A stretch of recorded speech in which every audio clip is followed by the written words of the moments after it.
Hey folks, today we're about to tell you an utterly insane story. Hey, are you ready for your popcorn? Philip had his girlfriend shake the cable like crazy, simulating a gale. With each swing, he felt like he was on cloud nine. Feeling the wind howl and his dreams leap, he knew that the moment to dance in the clouds was getting closer and closer, when suddenly, Louis brought some good news. He found a fellow daredevil to join the party. He also discovered the secret to sending a cable between the twin towers, tie fishing line to an arrow, and shoot it like you mean it. Next, how to sneak the heavy gear up to the rooftop became their biggest head-scratcher. Thus, Philip became a versatile spy, entering the building daily in different guises to gather useful info, such as its size, delivery times, guard patrol intervals. Every detail had to be precise to the second. Yet, surprises still popped up. An intense pain had him screaming like he was auditioning for a horror movie. With only 3 weeks left until D-Day, his foot injury was hardly healing, and his girlfriend pleaded with him to throw in a towel. But he didn't care at all and limped around with a cane, still scouting for a way to the North Tower. His hobo chic look surprisingly gave him some advantage. It even earned him some perks, but unfortunately, a dude in the elevator recognized him from his show at Notre Dame. Philip tried to play dumb, but when he found out the guy worked on the 92nd floor, he decided to fess up and share his crazy plan. Just like that, Philip found the key to the North Tower rooftop, and the challenge was closing in fast. Tomorrow they'd move all the gear up. They needed to get everything up to the Twin Towers rooftop and, by nightfall, set up the cable connecting dreams and reality. Philip recited his plan over and over, covering every single detail like a nagging parent. He must have repeated it at least 20 times. Everyone was practically going deaf. But only Philip understood that if the plan flopped, he'd fall into an abyss of doom. Early the next morning, they split into 2 teams to move the gear. The North Tower, led by the bearded guy, was making good. The South Tower was problematic, blocked by security or elevator occupied. Finally, they delivered goods to the 110th floor. But just as they were moving the cable to the rooftop, they heard security coming.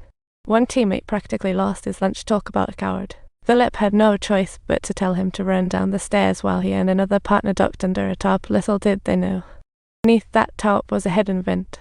Luckily, there was a beam across, or they'd have been buried right there. Seeing his trembling friend, Philip gestured to help him breathe. Time slipped by, and their old shoes grew heavier.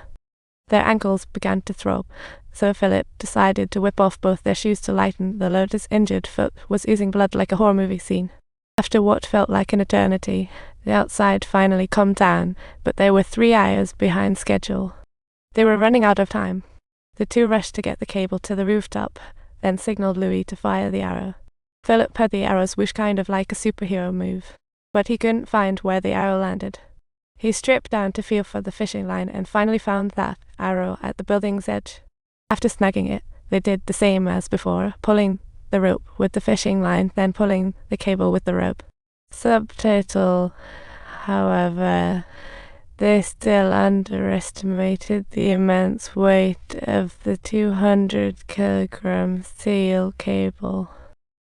They had barely managed to pull out less than 10 meters when the cable plummeted downward at an incredibly rapid speed.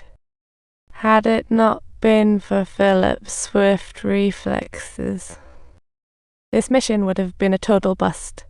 Now they only had 3 hours until dawn. No room for mistakes. Philip was frantically working the winch. Sweat drenched his shirt as he finally secured the rope just as dawn broke. It still looked too loose, though just as they finished tightening everything, a suited man popped up on the rooftop. He quickly spotted the 2 guys and the dangling cable, but the man didn't say a word. They figured he was a nice guy until they saw the metal pipe in Philip's hand. Subtitles. That thing sure is intimidating. With everything ready, Philip stepped onto the cable in soft shoes. He gazed into the misty world around him, feeling like he was in a dreamy fairy tale. He cleared his mind, letting go of distractions, focusing solely on that straight, endless cable. After his necessary mental pep talk, he slowly shifted his body to that incredible place and gently placed his injured right foot on the line. The mist began to clear, and miracles unfolded as sunlight boldly bathed him in a golden glow of dreams. He moved steadily forward, and below, his girlfriend was waving excitedly at passers-by. Hey, come see this heart-stopping show. How could there be no witnesses for such a spectacle? The next stretch was surprisingly calm, without the expected thrills or spills. Philip grinned, savouring the moment, capturing this historic instant before reaching the North Tower in 2 minutes. The crowd below erupted in applause, celebrating him like a rock star. Philip felt unprecedented joy, but when he gazed at the South Tower, it was like the tower was calling him. So he made a shocking decision on the spot. He stepped back onto the wire. At that moment, a piece of Beethoven began to play softly in the air. The melody blends seamlessly with Philip's steps. Let's enjoy this wire walker's rhythm. His steps were light and graceful, blending with the cable. His spirit soared to unexpected freedom. Each step was like a note of youth being played. He penned the symphony of his life, and then he made a super daring move. He knelt down, blood soaking into his shoe sole. It was his tribute to the wire, the city, and his indelible dreams. The crowd and the ground grew larger, applause booming as they gazed up at the sky he conquered. Philip stood up, headed to the South Tower, when 2 cops suddenly arrived on the rooftop.